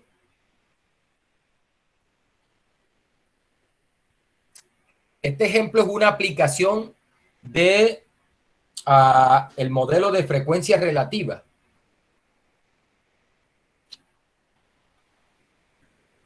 Dice así, los resultados obtenidos de 266 muestras de aire se clasifican de acuerdo con la presencia o no de dos moléculas. El contexto de estos datos podría ser, por ejemplo, en las ciudades grandes, como, bueno, la mayoría de las ciudades hacen, por ejemplo, estudios sobre la calidad del aire, ¿no? Cada rato, bueno, ahora con esto de la pandemia eso ha disminuido bastante porque, por ejemplo, hace un año cuando estábamos en un encerramiento total, que no se podía uno movilizar en carro y eso, las ciudades quedaron vacías y eso bajó bastante la contaminación del aire, pero en Bogotá y en Medellín, Cali, esas son ciudades que tienen problemas de mucha contaminación del aire y hay muchas partículas en el aire que son dañinas para el ser humano. Entonces, hay unos estudios donde toman muestras del aire y miran las partículas o las moléculas que se encuentran flotando en el aire y que podrían ser perjudiciales para el humano, ¿no? Por ejemplo, ese hollín que botan esos carros diésel y esas cosas, le llaman material particulado que está flotando en el aire y que uno respira, ¿no? Entonces dice que toman muestras de aire. ¿Cuántas muestras? Toman 266 muestras de aire y la examinan y las clasifican de acuerdo con si están dos moléculas presentes o no. Hay una molécula 1 y una molécula 2. Entonces, por ejemplo, toman la primera muestra de aire. ¿sí? La examinan. Entonces, molécula 1, molécula 2, examinan esa muestra de aire. Entonces, es posible que sí está la molécula 1 en la muestra que se tomó, ¿sí? Y la molécula 2 es posible que no. Toman otra muestra y la examinan. Entonces, es posible que sí esté la 1 y que también esté la 2. ¿Sí? Toman otra muestra y es posible que sí esté la 1 y sí esté la 2. Toman otra muestra, es posible que no esté la 1 y tampoco esté la 2. Toman otra muestra, es posible que no y sí. Total es que de esa forma toman 266 muestras y las examinan y las clasifican de acuerdo a si está la molécula 1 o la molécula 2, la examinan. ¿Listo? Entonces, después con la función table de R, construimos esta tabla. Y hacemos los conteos. Cruzamos las dos variables, la molécula 1, la variable de la columna de la molécula 1 con la columna de la molécula 2 y hacemos los conteos. La tabla de doble entrada. ¿Listo? La tabla de doble entrada. Y aquí están las frecuencias con que se dan cada una de estas cosas. Entonces, mire lo que dice la tabla. Mire que en total tengo 266 muestras. ¿Sí? Y... Profe, una pregunta. Sí. Perdóneme. O sea, el espacio muestral sería sí, sí, sí, no, no, sí, no, no. O sea, 4. Los posibles resultados del experimento, sí. ¿Correcto? Y el espacio muestral. El espacio muestral. ¿Correcto? Sí, sería, sí. Sí, no. No, sí. No, no. Y 266 es otra cosa, son las muestras. Ese es el número total de muestras, correcto. Esto nos sirve para determinar la probabilidad de cada uno de esos puntos. Ah. Claro. Es decir, aquí hay un caso donde no todo es igualmente probable, ¿no? Eso es lo que vamos a tratar de calcular ahora. Ahora me definen unos eventos y vamos a tratar de calcular las probabilidades de esos eventos. ¿Sí? Esa es la idea. Esa es la idea. Bien. Pero, perdón. Sí. Es que, discúlpeme, es que yo, pues no sé, la mente se dispara y lo primero que uno piensa es, cuando hacíamos el caso de lo de las monedas, uno pensaba que eran 2 posibles resultados y que eso se elevaba a la n. Entonces, por ejemplo, 2 posibles resultados, si hago 3 lanzamientos, sería 2 a las 3 y ese sería mi espacio muestral. Pero en este caso no, porque hay diferentes probabilidades de ocurrencia de los 2 eventos. Correcto. ¿Sí? Ah, así ok. Es. Así es. Sí. El espacio muestral en realidad tiene 4 elementos. O sea, que la molécula 1 esté presente, sí o no. Bueno, sería algo así como esto. Molécula 1. Molécula 1. ¿Qué puede pasar con ella? Que sí esté o que no esté. Molécula 2. Molécula 2. ¿Qué puede pasar con ella? Sí o no. Sí o no. Entonces tengo sí, sí, sí, no, no, sí, no, no. Otra cosa es ahora, que es lo que vamos a hacer ahora, vamos a determinar las probabilidades. ¿Sí? Las probabilidades de cada uno de esos puntos. ¿Sí? Las probabilidades de cada uno de esos puntos. Se pueden determinar con esa tabla. De hecho, las frecuencias relativas de esto serían las probabilidades de cada punto. Es decir, por ejemplo, sí, sí. ¿Cuál es la probabilidad de sí, sí? De acuerdo con el modelo de frecuencia relativa, es 212 sobre 266. Que es la tabla de porcentaje con respecto al total.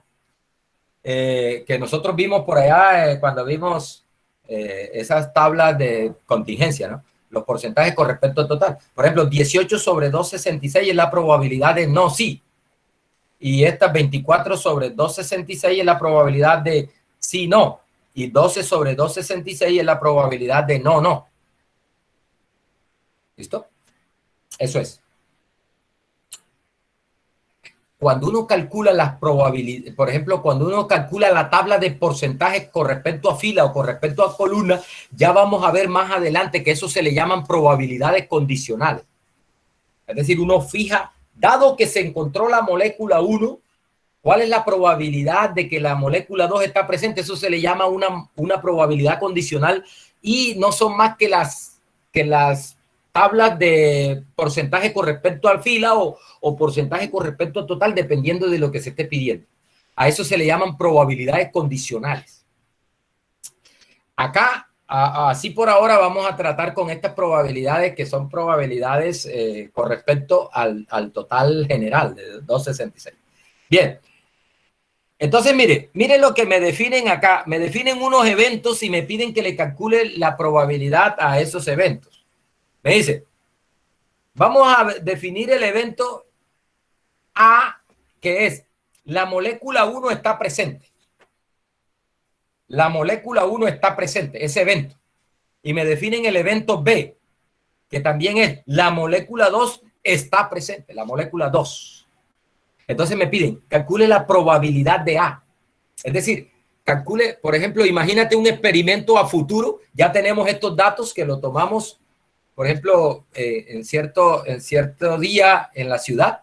Y vamos a tomar en un día típico otra vez muestras. Y ya nosotros, como tenemos estos datos históricos, podemos tener una idea de qué pasará a futuro con pruebas, con muestras de aire que se tome a futuro de eso. Entonces, ¿cuál es la probabilidad de que yo tome una nueva muestra de aire y encuentre a la molécula 1 en esa muestra, basado en estos datos históricos que ya tengo? Entonces mire, aquí usamos el modelo de frecuencia relativa. Recuerde, el evento A es que la molécula 1 está presente. Entonces es sencillo. Mire, ¿en cuántas muestras de los datos que ya tenemos, de los datos históricos, en cuántas muestras está presente la molécula 1? ¿En cuántas? En 230. Miren que me están preguntando, ¿cuál es la probabilidad de que la 1 esté presente? No me dicen nada de la 2, por lo menos en el primer punto. ¿Cuál es la probabilidad de que la 1 esté presente? Entonces vamos a ver en cuántas muestras la 1 está presente, sin importar qué pasa con la 2. Entonces, mire, en 230 muestras, la 1 está presente, ¿sí? ¿De cuántas que tengo? De 266. Cuando tú haces este cociente aquí, eso es la frecuencia relativa, ¿no? Y entonces esa se toma como la probabilidad de que la 1 esté presente. Entonces aquí sencillo, muchachos, mire, la probabilidad de que la 1 esté presente es en cuántas está presente la 1 en los datos históricos, 230. ¿De cuántas? De 266, y esa sería la probabilidad de que la 1 está presente. Se hace el cociente y se expresa como un decimal, entre 0 y 1, ¿no? Queda como un valor entre 0 y 1. Bien, la otra pregunta es, calcule la probabilidad de que la molécula 2 está presente. ¿Cuál es la probabilidad de que la molécula 2 esté presente? Entonces lo mismo, muchachos, miren, ¿en cuántas está presente la 2? Entonces, mire, la 2 está presente aquí, vean. Sin importar qué pasa con la 1, la 2 está presente en 236 de un total de 266 muestras que toma. Entonces, esa es la frecuencia relativa de ocurrencia de la molécula 2 en las muestras. Entonces, eso lo tomamos como la probabilidad de que la 2 esté presente. Es 236 de 266. Bien, otra pregunta que me hacen es, ¿cuál es la probabilidad de A interceptado B? Ojo, A interceptado B. Recuerde, la intersección significa que se dan las dos cosas al tiempo. Se dan las dos cosas al tiempo. Es decir, está la 1 y está la 2 al mismo tiempo. Entonces, simplemente tenemos que contar en cuántas muestras están las dos presentes del total de muestras que tenemos, ¿sí? Es decir, para la intersección sería contar estos puntos, ¿ves? Donde ocurre esto, donde las dos están presentes. ¿Sí? Eso me da, el conteo de esos puntos me da la frecuencia relativa de esos puntos, la frecuencia relativa de esos puntos me da la probabilidad de la intersección. Pero ya tenemos el conteo, o sea, no tenemos los datos en bruto. No tenemos estos datos en bruto. Ahí le ahorré el tener que resumir los datos en una tabla, ¿no? Ya de aquí tengo la tabla resumida. Entonces me dice que, mire, la 1 está presente y la 2 está presente en 212. Profe, Hay 212 donde ambas están presentes. perdón, ¿De cuántas? Sí, ¿esa operación la puede sacar R? ¿Esa claro. sumatoria de esas probabilidades? Claro, sí, como le digo, es la tabla de probabilidades. Tú cruzas las dos variables. Bueno, si tienes los datos en bruto, primero cruzas las dos variables contable. ¿Sí? Contable, cruza las dos variables. Y después le pides las proporciones, las proptables.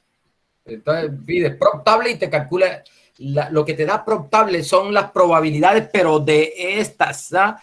Y bueno, y si le pides las marginales, por acá los valores de las marginales que te da probable son las probabilidades, por ejemplo, de A, y la que te dé probable aquí son las probabilidades de B. Vamos a hacerlo. Para que, ¿cómo lo haría yo con R? Vamos a hacerlo. Bueno, mientras me carga el RStudio ahí, vamos a responder la pregunta de la intersección, ¿no? Mire, para la intersección sería ¿cuántos están en ambos? Es decir, ¿cuántos cumplen las dos condiciones de que esté la 1 y está la 2? Hay 212, ¿no? 212, donde está la 1 y está la 2. ¿De cuántas? Son 212 de 266. 212 de 266. Le voy a compartir la pantalla mía acá para que vea cómo haría yo, cómo calcularía esas probabilidades con R.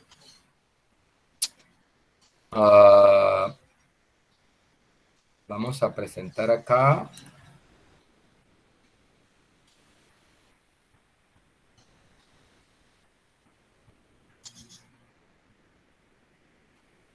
Bien, ahí. Otra vez miro lo que... Epa, ahí está bien. Ahí están viendo la pantalla de mi computador. Voy aquí a abrir RStudio. Y mire, voy a meter los datos. Entonces, una forma de meter esos datos es... así, voy a llamarle X,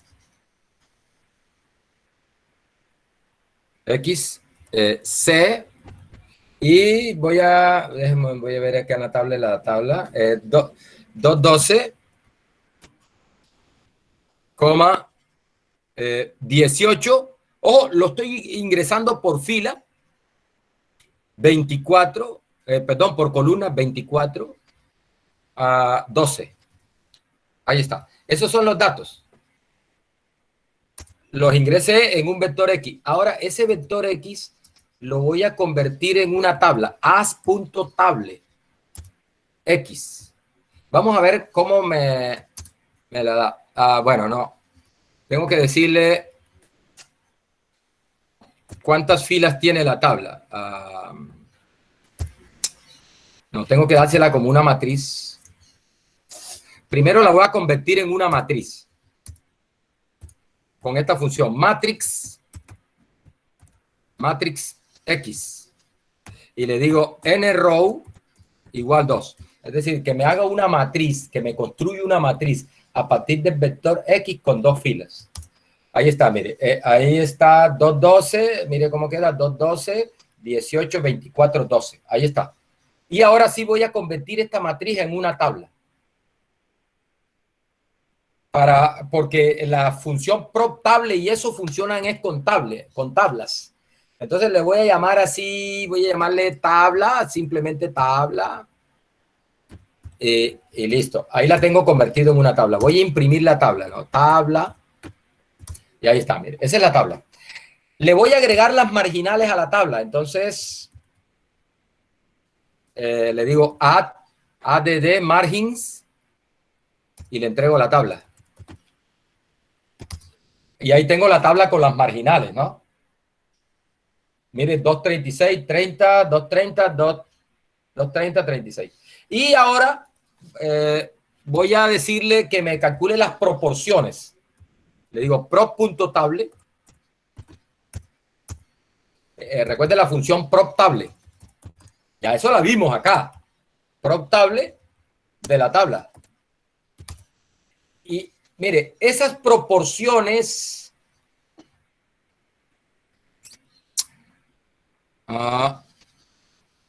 bueno, no, primero un momentico.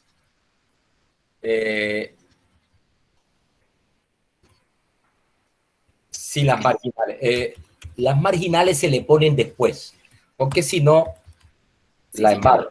Las marginales se le ponen después. Mire, ahí está prop.table y ahora le digo add margins. Add margins de prop.table. Eso. Ahí sí. Epa, ahora sí. ¿Por qué me di cuenta que estaba malo? Porque siempre aquí en esta esquina debe quedar 1, que es recuerden que como ahí está el total, en esa esquinita está el total. Entonces, cuando uno haga las frecuencias con respecto al total, eso debe dar 1 ahí. Entonces, por eso me di cuenta, ¿no? Es que como está usando las marginales ahí, entonces, mire que acá, en este caso, hay que colocar las marginales después. Entonces, si multiplicamos esto por 100, eso nos da porcentaje. ¿Sí? Y esos porcentajes, pues, bueno, pero como en este caso estamos calculando probabilidad, la dejamos así sin multiplicar por 100. Entonces, esto que está acá, muchachos, este punto 69,248 es la probabilidad de A interceptado B. Eso es 212 sobre 266. Mire, ahí está. Listo. Esa es la probabilidad de la intersección. Este punto 8646 es la probabilidad del evento de A, que es que la molécula 1 está presente. Recuerden que en las columnas está la molécula 1 y en la fila está la molécula 2. Entonces, ese punto 8646 es el 230 sobre el 266. ¿Sí? Punto 8640 y tanto. Y por acá, este punto 8872 es la probabilidad del evento B que me están definiendo allá, que es 236 sobre 266. Eso es. Listo. Por ejemplo, este punto 13 es la probabilidad de que la 1 no esté presente, que es la probabilidad del complemento de A. Y este punto por acá, este punto 11 es la probabilidad del complemento de B. Y este punto 04 es la probabilidad de que no esté en ninguna de las dos, no esté ni A ni B. Esta es la probabilidad de que esté la 1 y no esté la 2. ¿Sí? Ese es sí, no. Y esta es la probabilidad de que sí no esté la 1, perdón. Sí, no esté la 1 y sí esté la 2. Eso es. Eso es. ¿Listo? Ahí está. Esas son las probabilidades ahí calculadas con R. Entonces, la forma es, metemos la tabla y si me están preguntando por probabilidades, por ejemplo, de la intersección y de cualquiera de esos eventos, si es la probabilidad de un evento A, las marginales, como en ese caso las marginales vendrían siendo las probabilidades del evento A sin tener en cuenta qué está pasando con el otro.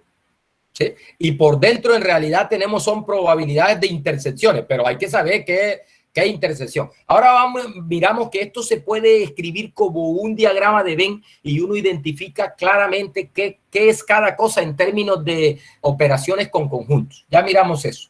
Mire, yo lo que quiero ahora es que ustedes me ayuden de la misma manera como calculé la probabilidad de A, como calculé la de B, ahora me ayuden a calcular la probabilidad de la unión de A con B. Voy a regresar a la tablet y voy a proyectarle nuevamente la presentación. Y a ver quién se aventura a ayudarme con la probabilidad de la intersección. Vamos a dejar de compartir acá. Vámonos acá. Sí, ahí está, nuevamente. Ahí está la tablet. Alguien que me ayude con la de la unión, por favor. Alguien que me ayude cómo se calcularía la probabilidad de la unión de A con B. Profe, sumando todo menos el 12. Sí. Sumando todo menos el 12. Bien. ¿Quién más tiene otra opinión?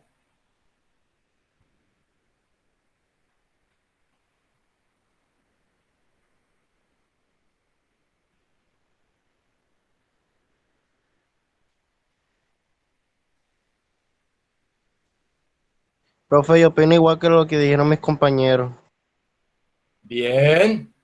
Sí, o sea, solo se excluye, se tiene en cuenta la frecuencia del NN, del no. Y los otros tres resultados del espacio muestral, sí, sí, sí, no y no sí, se consideran. Entonces, por eso sería solo la suma de 2, 12, 18 y 24. Muy bien, bien. Bueno, pero ¿no habrá otra forma? ¿Qué tal si lo hacemos así? Les voy a proponer una forma. ¿No se supone que la probabilidad de la unión se puede calcular sumando las probabilidades? Tercer axioma, ¿no? Probabilidad de A más probabilidad de B. Epa, podría ser otra forma. Vamos a ver, vamos a intentarlo por ahí. Esa que ustedes dijeron está bien. Esa que ustedes dijeron está bien. Esa está bien. Pero vamos a explorar otras posibilidades, ¿sí? Entonces, a mí se me ocurre que, como he venido diciendo que la probabilidad de la unión, el tercer axioma me dice, la probabilidad de la unión la calcula sumando las probabilidades. Voy a intentarlo por ahí a ver qué pasa. Vamos a explorar por ese lado. Ya tengo la de A y tengo la de B, ¿cierto? Entonces, mire, yo puedo hacer esto, 230 sobre 266. Esa es la de A. Y le sumo 236 sobre 266 y esa es la de B y hago esa suma de fracciones que son fracciones con igual denominador, ¿no? Son fracciones con igual denominador, se deja el mismo denominador, 266 y se suman los numeradores, 466.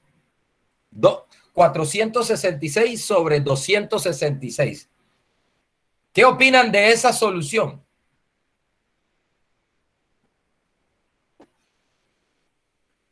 ¿Da lo mismo que la otra?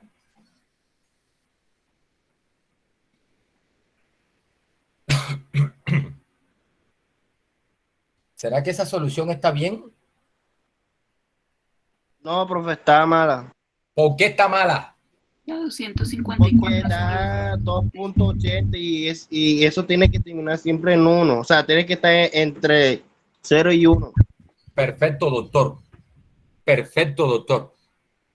Usted, esto lo hice a propósito para que vayamos siendo capaces de evaluar si algo está mal o no. Eso, aunque lo está haciendo el profe, está malo. Entonces, cuando tú estés calculando una probabilidad y te dé un número mayor que 1, esto obviamente da mayor que 1 porque el numerador es mayor que el denominador. Cuando tú hagas ese cociente, eso te da mayor que 1. Siempre que el numerador sea mayor que el denominador, eso te da mayor que 1. No puede ser, porque allá dice, toda función que asigne probabilidad debe dar una probabilidad entre 0 y 1. Si te está dando mayor que 1, hay que revisar. Bien, pero dejémosla ahí porque ahora les voy a mostrar qué es lo que está pasando con esta. ¿Por qué se está saliendo? Eso quiere decir que en la propiedad nos falta indicar alguna cosa porque es cierto, o sea, A unión B es la probabilidad de A más la unión de B, pero fíjese Sí. que en este caso no se está saliendo del límite de 0 a 1. Exactamente. Y vayan pensando, ¿qué es lo que he omitido de la propiedad? ¿Qué es lo que he omitido? ¿Qué es lo que estoy desconociendo de esa propiedad? Esa propiedad tiene una condición inicial. ¿Cuál es? ¿Será que sean excluyentes? Exactamente. El axioma dice, mire, si tienes conjuntos excluyentes, tú puedes hacer esta gracia. Si no son excluyentes, cuidado. Dice, la propiedad dice, para conjuntos que sean excluyentes. Nótese que A y B en este ejemplo no son excluyentes porque la intersección, mire, da distinta de cero. Recuerde que si esta intersección fuera vacía, tendría que dar cero. No está dando cero. Por lo tanto, esa intersección debe ser distinta de vacío. Entonces, eso significa que no está cumpliendo la condición de la propiedad. La propiedad es clara, dice, mira, cuando tengas dos conjuntos cuya intersección sea vacía, tú puedes calcular la probabilidad de la unión sumando, pero en este caso no apliques esa propiedad porque ahí no tienes garantizada la intersección vacía. Y eso es lo que está pasando aquí. Entonces, nótese que no es descabellado cuando el profesor les advierte, cuidado con probabilidades mayores que 1, porque hay situaciones donde uno se olvida de algunas cosas y podría hacer algunos cálculos y darle las probabilidades mayores que 1, y el estudiante ni siquiera se mosquea. Y va metiendo la respuesta como una probabilidad, le da 50 la probabilidad, como en este caso da 2 puntos y pico, y enseguida va metiendo 2 puntos y pico en la respuesta. No, antes de meter esa respuesta, 2 puntos y pico, cuestiona eso. Oye, pero si el profe dijo que toda probabilidad debe estar entre 0 y 1, a mí me está dando mayor que 1, por lo tanto aquí debe haber algún problema, tengo que revisar esto. Y yo siempre se los he dicho, si usted le está dando esas cosas que son contradictorias, gana más dejando eso vacío. Mejor dicho, no me escriba barbaridades ahí. Es mejor que la deje vacío. Sí, la deje en blanco, no conteste nada. A que esté contestando barbaridades. Bien, muchachos, mire. Una pregunta, profesor. Sí. O sea, ahí es por el enunciado que dice que se dan las dos moléculas. Correcto. O sea, sí. Eso es lo que nos da la seña de que no son independientes. No son excluyentes. Excluyentes. Yo creo que se cumplen las funciones. El concepto de independencia es otro. Excluyentes. Es decir, el hecho de que esté la A no te excluye, que esté la molécula 1 presente, eso no te excluye a la segunda. Y al contrario. Es posible que esté la segunda, eso no te excluye a la primera. Es decir, esos eventos no son excluyentes. ¿Listo? Y por eso no se puede aplicar la fórmula de probabilidad de la unión como la suma de las probabilidades. ¿Ya? Profesor, ¿y cómo sería el enunciado? ¿Cómo sería el enunciado si fueran excluyentes? El enunciado del problema. Bueno, ya ahí en ese caso, para que sean excluyentes, esta parte aquí debe tener 0. O sea, no puede presentarse el evento sí en el experimento. O sea, la diagonal, el sí y el no. El sí, para que sean excluyentes, tendría que no presentarse este sí. Pero el no también tendría que no presentarse.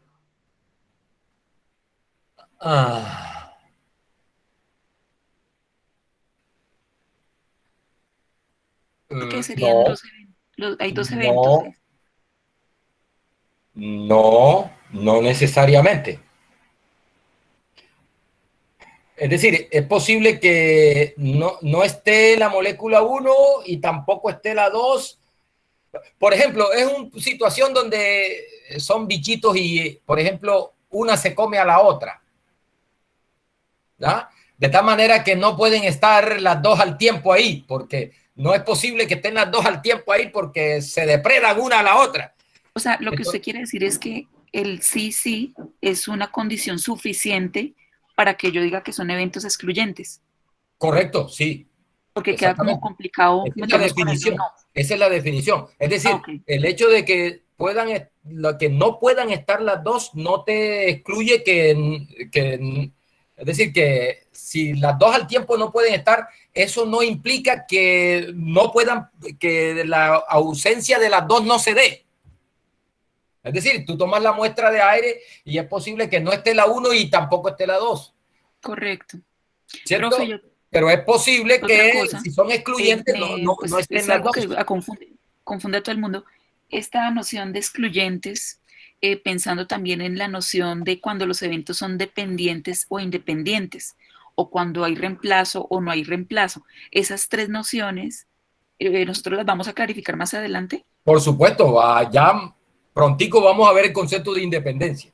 Para allá vamos, listo, gracias. Formalmente, lo que es independencia, que se confunde en muchas oportunidades, se confunde con el concepto de excluyente. No es lo mismo.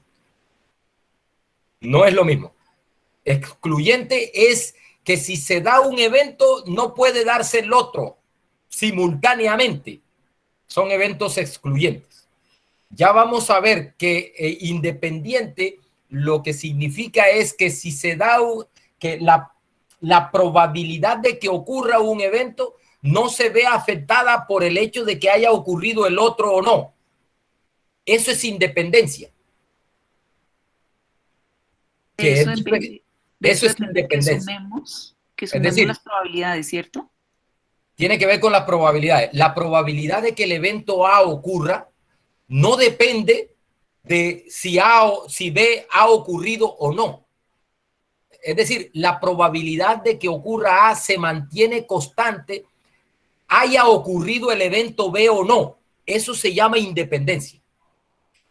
El concepto de excluyente es que si se da el evento A, no puede ocurrir B. Y al contrario, si se da B, no puede ocurrir A. Nótese que es diferente a decir, si la probabilidad de que A ocurra se mantiene constante, ocurra B o no. O sea, viste que ahí no excluye la posibilidad de que ocurra B. B puede ocurrir o no. Lo que pasa es que la probabilidad de A se mantiene intacta. Eso se llama independencia. ¿Listo? Profe, ¿y estas definiciones influyen en el cálculo de la probabilidad? Por supuesto, claro. Por supuesto. Muchachos, entonces, miren. Bueno. Ya vamos a ver todo eso. Miren. La probabilidad de la unión, jóvenes,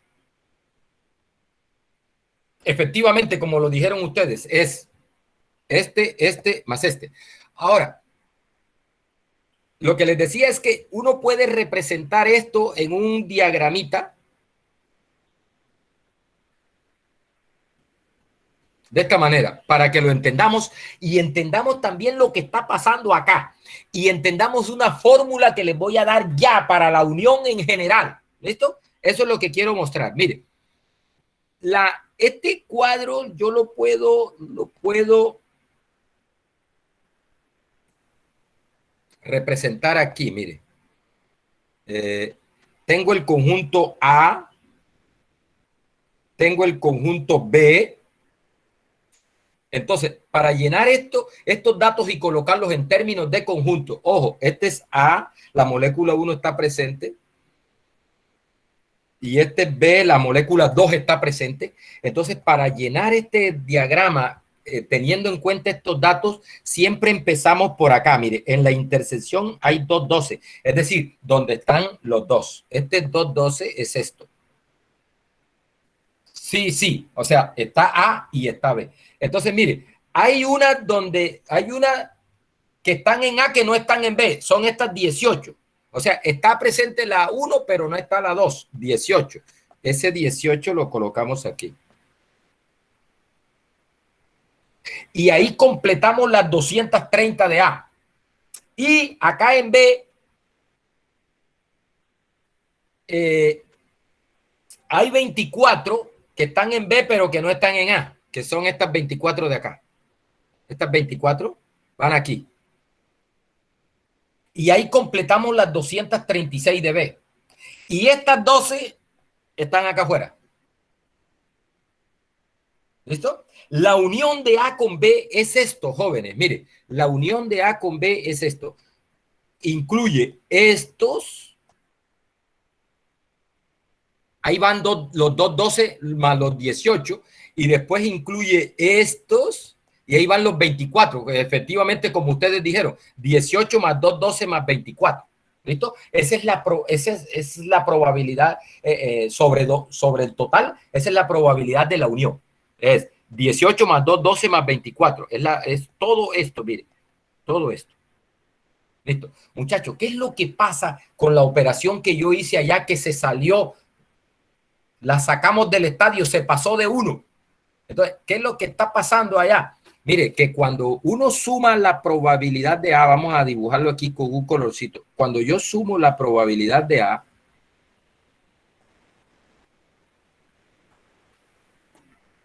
estoy incluyendo estos 18 más los 212. ¿Cierto?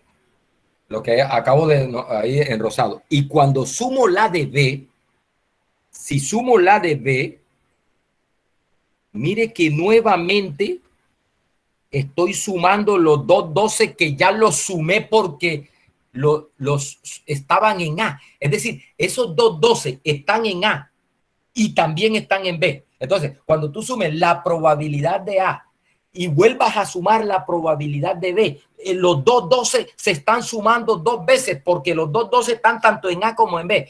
Por eso, para calcular la probabilidad de la unión en forma general de dos conjuntos que tengan elementos en común, dos conjuntos cualquiera, la fórmula es esta.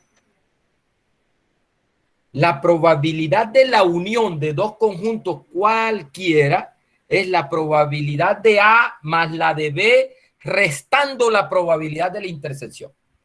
Y esta resta de la probabilidad de la intersección es lo que quise justificar allá. Ojo, porque cuando estás sumando la probabilidad de A, ahí van los de la intersección. Y le sumas la probabilidad de B, ahí otra vez van los de la intersección. Por eso, como los de la intersección los he sumado 2 veces, tengo que restarlos una vez para que eso quede bien. Profesor, eso es lo que nosotros habíamos visto en matemáticas básicas como las partes de un conjunto, que es el eta. El eta de la unión de A con B sería el eta de A más el eta de B menos el eta de la intersección de A y B. O sea, cuando se da el concepto de partes de un conjunto. Eso es. Eso es decir, el número de elementos de la unión es el número de elementos de A más el número de elementos de B menos el número de elementos que tenga la intersección. Para calcular, para pasarlo a probabilidad, solo hay que dividir esos números entre el total de elementos que tenga el espacio. Y ya tenemos las probabilidades. Ya tenemos eso como probabilidad. Perfecto. Correcto. O sea, sería P de A más P de B sobre el N. Sobre el no, sería lo que tú le llamas eta de A sobre N más eta de B sobre N sobre menos eta de B sobre menos de eta de la intersección sobre N. Porque para expresarlos en términos de probabilidad, recuerda que es el número de elementos que tenga el evento sobre el total. Sobre el total. Sí, eso es. Bien, jóvenes, se terminó esto. Muchas gracias por su atención. Tengo clase ahora en el otro grupo. Nos vemos el viernes, el jueves. Nos vemos el jueves en clase 9. O el viernes. Bueno, profe, gracias. Ya no puedo vender ese código que practicó en R. ¿Nos puedo pasar? Sí. No se lo olvide, profe. Envíame ese código. Listo. Hasta luego, profe. Profe, ¿cuándo es el quiz? El viernes miramos qué tanto avanzamos. Para el viernes, mejor dicho, el viernes decidimos. El viernes, Bueno, profe, también para que me haga favor y revise mi taller.